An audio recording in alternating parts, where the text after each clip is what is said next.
చాలామంది తెలంగాణలో కాంగ్రెస్కు పునర్జీవం పోసింది రేవంత్ రెడ్డి గారు అని అంటుంటారు. రేవంత్ రెడ్డి లేకపోతే కాంగ్రెస్ గెలిచేదా అంటుంటారు. మీకు స్పష్టంగా చెప్పేది ఏమిటంటే, తెలంగాణ ముఖ్యమంత్రి రేవంత్ రెడ్డి అని చెప్పి ఎన్నికలు జరగలేదు. తెలంగాణ కాంగ్రెస్ తరఫున ముఖ్యమంత్రిగా రేవంత్ రెడ్డి ఉండబోతున్నారు అని చెప్పి ఎన్నికల ముందు ప్రజలకు ఓటింగ్లో అడగలేదు. తెలంగాణ కాంగ్రెస్ బీఆర్ఎస్కు ప్రత్యామ్నాయంగా ఏదో ఎన్నుకున్నారే తప్పించి కాంగ్రెస్ అధికారంలో రావాలని ఎవరు కోరుకోలేదు. ఈ 2 పాయింట్లు గుర్తుపెట్టుకోవాల్సి ఉంటుంది. ఆ తర్వాత స్పాన్సరు, గెస్టు లేదా డబ్బులు పెట్టి పీసీసీ ప్రెసిడెంట్గా కాంగ్రెస్లోకి వచ్చారని చెప్పి ఇది నా వాక్యాలు కాదు, కాంగ్రెస్ సీనియర్ నాయకులు ఇచ్చినటువంటి వాక్యాలు. సో ఏ విధంగా అయితే కాంగ్రెస్కి వచ్చినటువంటి రేవంత్ రెడ్డి గారు ఆ తర్వాత కాంగ్రెస్ పునర్జీవం పోశారని అంటున్నారు, కానీ నేను దాన్ని ఏకీకరించట్లేదు.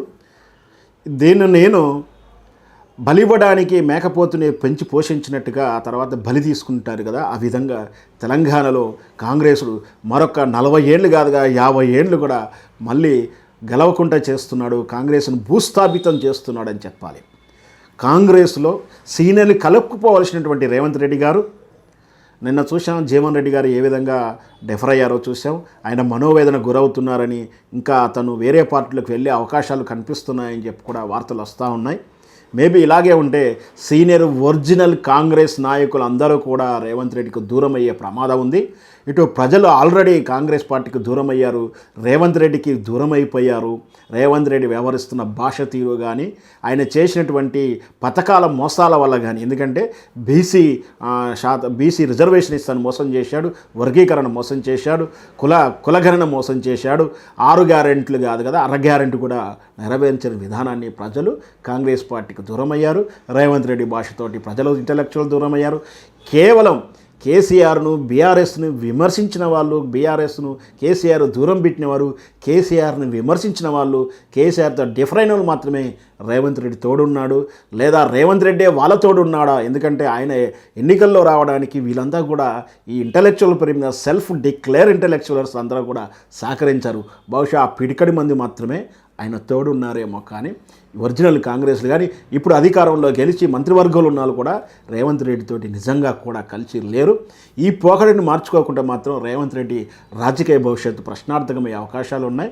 కాంగ్రెస్, ఎందుకంటే నేను గతంలో చాలా విశ్లేషణలు చెప్పాను, కాంగ్రెస్ పార్టీ బ్రహ్మజమ్ముడు చెట్టు లాంటిది అని చెప్తూ ఉంటాను. అంటే కేసీఆర్ గారు కాంగ్రెస్ పార్టీని భూస్థాపితం చేయాలి, నామరూపాలు లేకుండా చేసుకుంటూ పోయారని ఒక వాదన విన్నాం.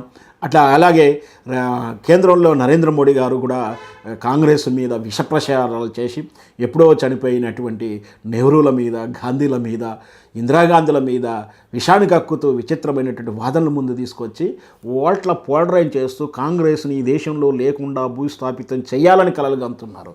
ఈ 2 పాయింట్ల దృష్ట్యా నేను చెప్పింది ఏమిటంటే, కాంగ్రెస్ అనేది బ్రహ్మజమ్ముడు చెట్టు లాంటిది. మనకు తెలుసు, పల్లెటూరులో ఉన్న వాళ్ళకి అర్థమవుతుంటుంది.